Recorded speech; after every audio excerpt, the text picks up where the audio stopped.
Afáribo sobre la educación católica en las escuelas, contra la educación indiferentista y laicista.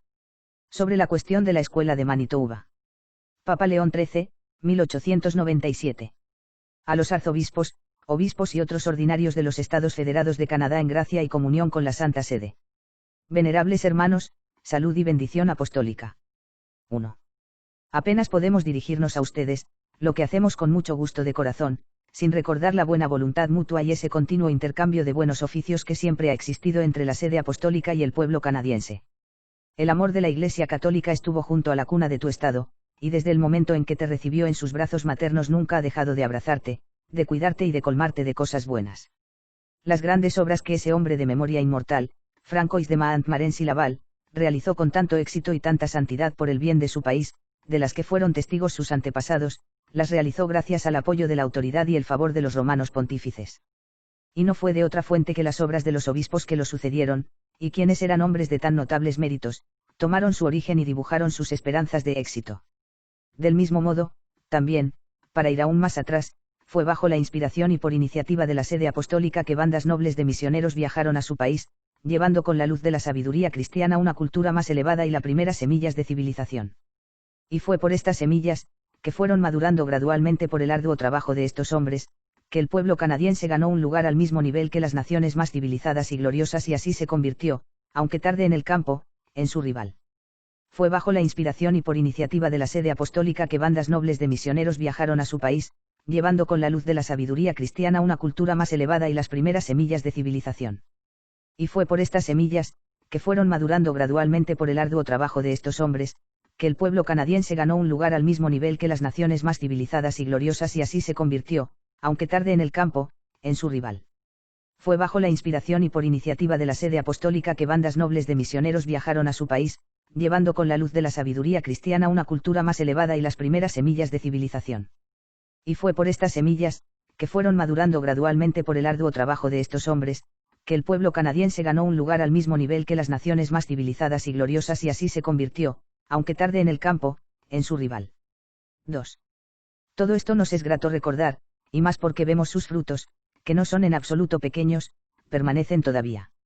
El mayor de todos estos frutos, sin duda, es que entre la multitud de católicos hay un amor y un celo ardiente por esa religión divina que sus antepasados, en primer lugar de Francia, luego de Irlanda y otros de otros lugares, profesaron religiosamente.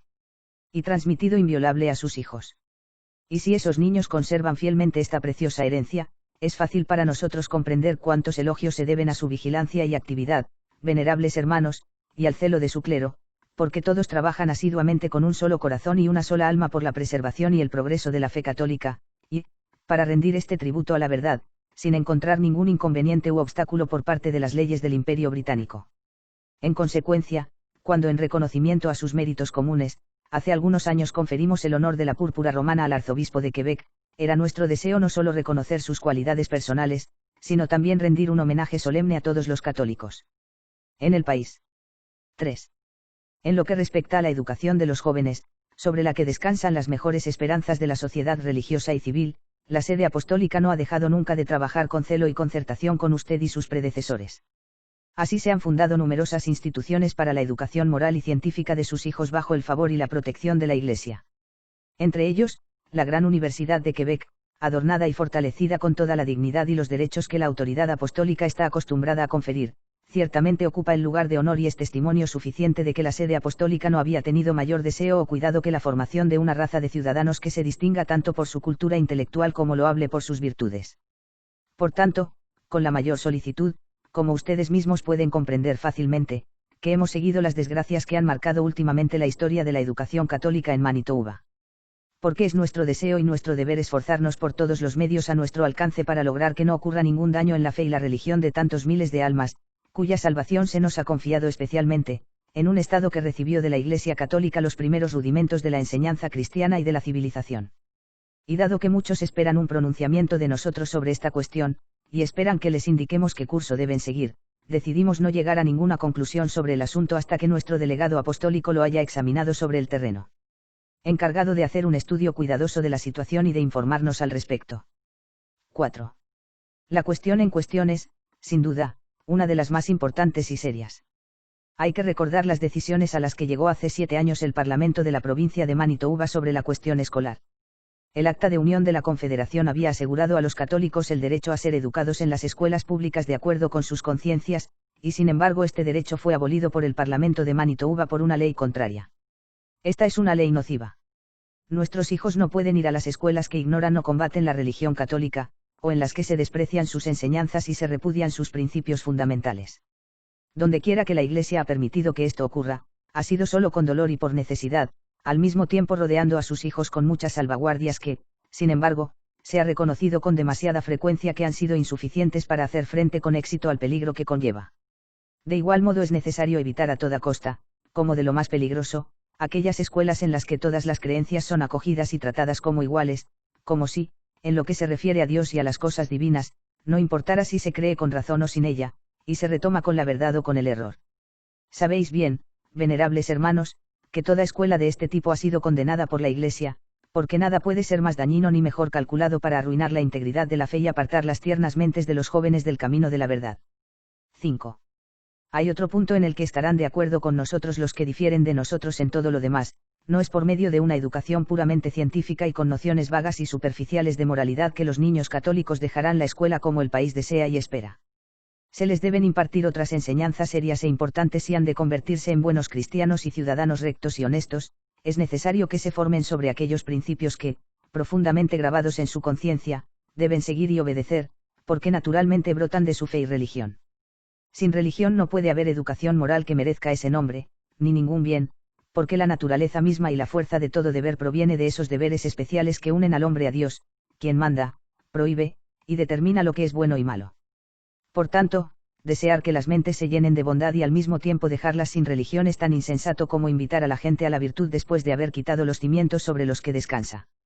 Para el católico hay una sola religión verdadera, la religión católica, y, por tanto, cuando se trata de la enseñanza de la moral o de la religión, no puede aceptar ni reconocer ninguna que no esté extraída de la doctrina católica. 6. La justicia y la razón exigen entonces que la escuela proporcione a nuestros eruditos no solo un sistema científico de instrucción, sino también un cuerpo de enseñanza moral que, como hemos dicho, esté en armonía con los principios de su religión, sin los cuales, de lejos de ser útil, la educación no puede ser más que perjudicial. De aquí surge la necesidad de tener maestros católicos y libros de lectura y de texto aprobados por los obispos, de tener la libertad de regular la escuela de una manera que esté en plena consonancia con la profesión de la fe católica, así como con todos los deberes que fluyen de ella. Además, es un derecho inherente a la posición de un padre ver en qué instituciones se educará a sus hijos y qué maestros les enseñarán los preceptos morales.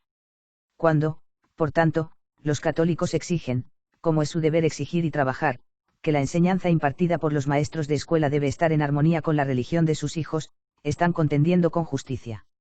Y nada más injusto que obligarlos a elegir una alternativa, o dejar que los niños crezcan en la ignorancia o arrojarlos en un ambiente que constituye un peligro manifiesto para los intereses supremos de sus almas. Estos principios de juicio y acción, que se basan en la verdad y la justicia, y que forman las salvaguardas de los intereses públicos y privados, es ilegal cuestionarlos o de cualquier manera abandonarlos. Y así, cuando la nueva legislación llegó a golpear la educación católica en la provincia de Manitoba, era su deber, venerables hermanos, protestar públicamente contra la injusticia y el golpe que había recibido, y la forma en que cumplió con este deber ha proporcionado una prueba contundente de su vigilancia individual y de su verdadero celo episcopal. Aunque sobre este punto cada uno de ustedes encuentra suficiente aprobación en el testimonio de su propia conciencia, sepan sin embargo que también le sumamos nuestro asentimiento y aprobación. Porque las cosas que has buscado y aún buscas preservar y defender son santísimas. 7. Además, las propias penurias de la ley en cuestión demostraban claramente que era necesaria una unión completa si se quería encontrar algún remedio oportuno para el mal. Tan buena era la causa católica que todos los ciudadanos justos y honestos, sin distinción de partido, deberían haber tomado un consejo común y actuar de manera concertada para defenderla. Sin embargo, lamentablemente, y en gran perjuicio de la causa, se hizo todo lo contrario. Y lo que es aún más deplorable, los propios católicos canadienses fueron incapaces de actuar de forma concertada en la defensa de intereses que tocan tan estrechamente el bien común, y cuya importancia y momento deberían haber silenciado el interés de los partidos políticos, que están en bastante un plano inferior de importancia. 8. No ignoramos que se ha hecho algo para modificar la ley. Los hombres que están al frente del gobierno federal y del gobierno de la provincia ya han tomado ciertas medidas para atenuar los agravios de los que los católicos de Manitoba persisten con razón en quejarse. No tenemos motivos para dudar de que estas medidas se han inspirado en el amor por el trato justo y en una buena intención. Pero no podemos ocultar la verdad. La ley hecha para remediar el mal es defectuosa, imperfecta, insuficiente. Los católicos exigen, y tienen derecho a exigir, mucho más. Además, los arreglos realizados pueden fallar en su efecto debido a las variaciones en las circunstancias locales. Todavía no se ha hecho lo suficiente en Manitoba por la educación católica de nuestros niños. Los reclamos de la justicia exigen que esta cuestión sea considerada desde todos los puntos de vista, que esos principios inmutables y sagrados que hemos enunciado anteriormente deben ser protegidos y asegurados. Esto es a lo que se debe aspirar, y este es el fin que se debe perseguir con celo y prudencia. Pero no debe haber discordia, debe haber unión de mente y armonía de acción. Como el objeto no impone una línea de conducta determinada y excluyente, sino que, por el contrario, admite varias, como es habitual en tales materias, se deduce que puede haber en la línea a seguir un cierto número de opiniones igualmente buenas y aceptable. Que nadie, entonces, pierda de vista el valor de la moderación, la dulzura y el amor fraternal. Que nadie olvide el respeto debido a su prójimo, sino que todos, sopesando las circunstancias, determinen qué es mejor hacer y actúen juntos después de haber consultado contigo. 9. En lo que respecta en particular a los católicos de Manitoba, tenemos confianza en que, Dios ayudándolos, algún día obtendrán plena satisfacción. Esta confianza se funda, sobre todo, en la bondad de su causa, luego, sobre la justicia y sabiduría de los gobernantes, y, por último, de la buena voluntad de todos los honrados canadienses. Mientras tanto, hasta que tengan éxito en sus pretensiones, que no nieguen una satisfacción parcial. Por eso, siempre que la ley o la administración o las buenas costumbres del pueblo ofrezcan algún medio para mitigar el mal y prevenir algunos de los peligros, es absolutamente conveniente y ventajoso que los utilicen y obtengan todo el beneficio posible de ellos. Donde, por el contrario, no hay otro remedio, los exhortamos y los conjuramos a que utilicen una generosa liberalidad. 10. Hay todavía otro punto que requiere su atención unida. Bajo su autoridad, y con la ayuda de los que dirigen sus escuelas, debe elaborarse cuidadosamente un curso completo de estudios. Se debe tener especial cuidado de que quienes se desempeñen como docentes cuenten en abundancia con todas las cualidades, naturales y adquiridas, que se requieren para su profesión. Es justo que las escuelas católicas, tanto en sus métodos educativos como en el nivel de su enseñanza, puedan competir con los mejores.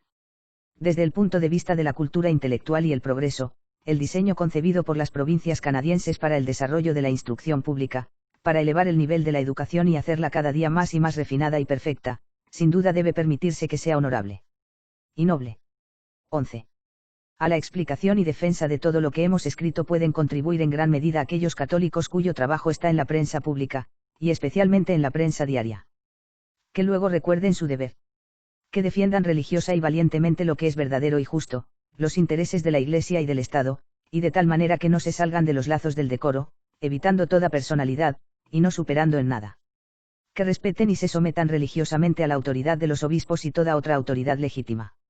Cuanto más difíciles sean los tiempos y más amenazador sea el peligro de división, más deben esforzarse por mostrar la necesidad de esa unidad de pensamiento y acción sin la cual hay pocas o ninguna posibilidad de obtener lo que es el objeto de nuestro común interés. Esperanzas. 12. Como prenda de la gracia celestial y muestra de nuestro afecto paterno reciban la bendición apostólica que con amor les impartimos en el Señor a todos ustedes, venerables hermanos, a su clero y a los rebaños confiados a su cuidado. Dado en Roma, junto a San Pedro, el 8 de diciembre de 1897, 20º año de nuestro pontificado.